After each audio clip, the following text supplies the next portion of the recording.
अभी पहले भी कहा था, आगे बढ़ने का वक्त है और आगे हम तभी बढ़ेंगे जब नीतीश जी और लालू जी से मुक्ति पाएंगे। यही सोच के वोट किया है। लेकिन नीतीश जी ने कहा कि ये मेरा अंतिम चुनाव है। हाँ, मैंने सुन लिया। चुनाव तो वैसे भी उन्होंने लड़ा ही नहीं है विधायक का, तो अंतिम चुनाव का क्या मतलब है। और जहाँ तक एज ए मुख्यमंत्री उम्मीदवार वो कहना चाहते हैं अंतिम चुनाव है, तो ये चुनाव भी नहीं होना चाहिए था। 15 साल तो हमने उन्हें दिए हैं, पर अब सम्मान के साथ रिटायरमेंट ले लेनी चाहिए थी।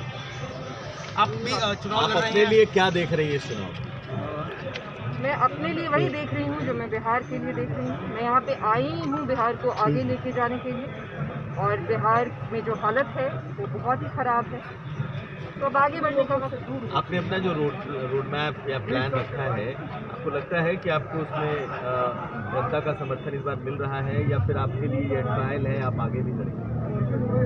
आगे भी लड़ेंगे मैम, आगे भी लड़ेंगे, लेकिन हाँ, मुझे जनता का समर्थन मिल रहा है। इस चुनाव में जीतेंगे। कितनी सीट आप लाएंगे इस चुनाव में? जितने भी आपके कैंडिडेट पर क्या एक्सपेक्टेशन है? कितनी सीट तो होंगे? ये जो भविष्यवाणी करने वाली चीज़ है वो मुझे पसंद नहीं है। वो तो जिस दिन रिजल्ट आएगा उस दिन पता चल जाएगा, लेकिन टारगेट ये है कि ज़्यादा से ज़्यादा सीटों पे हम। क्या गठबंधन की कोई स्थिति बनेगी?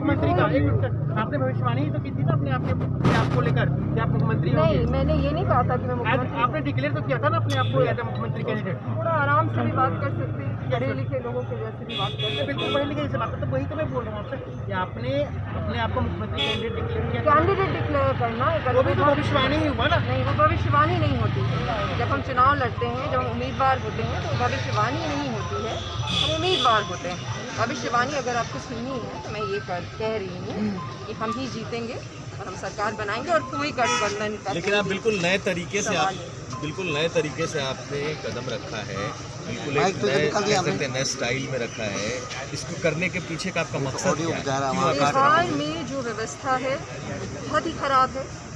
राजनीति का स्तर जो है वो बहुत ही गिर गया है। यहाँ पे राजनीति और चुनाव सिर्फ 2 चीज़ों के दम पे होती है। एक तो बहुत ज़्यादा पैसा जो ये 5 साल में वहाँ पे बैठ के कमाते हैं, वो पैसा सबको पता है, बांटा जाता है और जो भी होता है ये ऑल ओवर सबको पता है।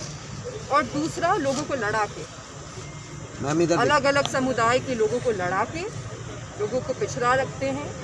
अब ये सारी चीज़ें नहीं होंगी। शिक्षा की बातें होनी चाहिए, पढ़ाई लिखाई की बातें होनी चाहिए, आर्थिक विकास की बातें होनी चाहिए। सब कुछ जुमला हो गया है यहाँ पे। आर्थिक अपॉर्चुनिटीज़ देनी होंगी, और मिथिला जाना भी उसके लिए जाता है, बुद्धि के लिए जाना जाता है। तो विद्यापति का मिथिला है, गार्गी और मैत्री का मिथिला है, भारती मिश्र का मिथिला है। ये सारी चीज़ें अब हो गई हैं कहीं। इन चीज़ों को वापस लाने की ज़रूरत है। बिहार के भविष्य का सवाल है। बिहार में तो बच्चे भी हैं ना, उनके भविष्य की भी जिम्मेदारी होनी चाहिए सरकार पे। शिक्षा की जो हालत है वो आप देख ही रहे हैं।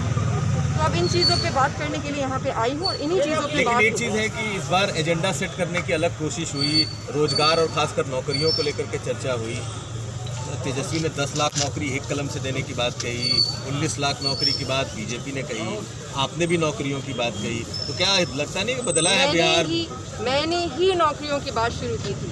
मैंने ही धर्म और जाति की बात ना हो ये करना शुरू किया था।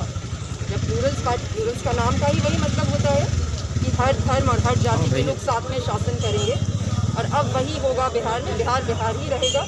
और ये सारी चीज़ों की शुरुआत मैंने ही की थी, फिर सभी करने लगे। जो ये तो हास्यास्पद है ना कि जो पार्टियां जाति और धर्म के ही आधार पे बनी हैं, इसी आधार पे चलती है, वो भी अब इसे जुमले के तौर पे यूज़ करती है। मजाक बना के रख दिया है हर चीज़ का। बहुत कड़े प्रश्न पूछने का अब वक्त है। कोई नहीं पूछ रहा था, अब मैं आ गई हूँ। अब मैं पूछूंगी और सबसे पूछूंगी। जितने भी लोग हैं, जितने भी स्तंभ हैं डेमोक्रेसी के, अब सबसे कड़े प्रश्न पूछे जाएंगे और सब जवाब देने की तैयारी करेंगे। आपके पिताजी ने कहा कि जैसे अरविंद केजरीवाल ने दिल्ली में किया था परिवर्तन, वैसा परिवर्तन आप करेंगे। आपको लगता है कि बिहार और दिल्ली में जो वोटर हैं उनके बीच में इस तरीके की भावना है जिस तरीके की दिल्ली में थी, क्या आपको लगता है कि ऐसा परिवर्तन संभव है? बिहार के लोग बहुत ही होशियार हैं। हम मानते हैं, मैं मानती हूँ कि जानबूझकर हमें पिछड़ा रखा गया है। हमारी शिक्षा की कोई भी अच्छी व्यवस्था नहीं है यहाँ पे। बच्चों में सरकारी स्कूलों की हालत आपको पता ही है। बिस्फी से मैं चुनाव लड़ रही हूँ, ये पता होगा आपको। बिस्फी में भी मुझे लोगों का वही एक मापदंड रखते हैं अभी इस पूरे कॉन्वर्सेशन का।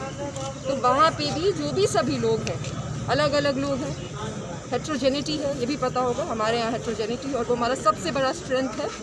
और सबको अब बदलाव चाहिए। हम थक गए हैं, और खासकर युवा, हम थक गए हैं। ये चीज़ें जो यहाँ हो रही हैं, तमाशा बना के रख दिया है। हम थक गए हैं।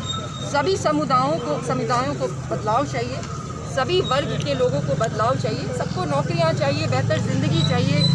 दिल्ली में भी लोग ही हैं, और बिहार में भी लोग हैं। कोई भी व्यक्ति चाहता है कि उसके बच्चे अच्छी शिक्षा ग्रहण करें, अच्छी तालीम ले। ये सभी लोग चाहते हैं, चाहे वो दिल्ली के हों, चाहे वो बिहार के हों। अच्छे मेडिकल कॉलेजेस हों। आप लोग तो अभी दरभंगा में ही हैं, जाके देखिए Darbhanga medical college hospital. Madhubani में भी तो है भी नहीं। मधुबनी के लोगों को, बिस्फी के लोगों को यहाँ आना पड़ता है। तो ये 15 साल और 30 साल में बैठ के क्या कर रहे थे लोग? मैम, आप दरभंगा सारी सीट के वोटर भी हैं। मैं आपसे ये पूछना चाहता हूँ कि आप दरभंगा के बारे में क्या सोचती हैं? यहाँ की जो स्थिति है उस पर आप क्या सोचते हैं? यहाँ के चुनावी माहौल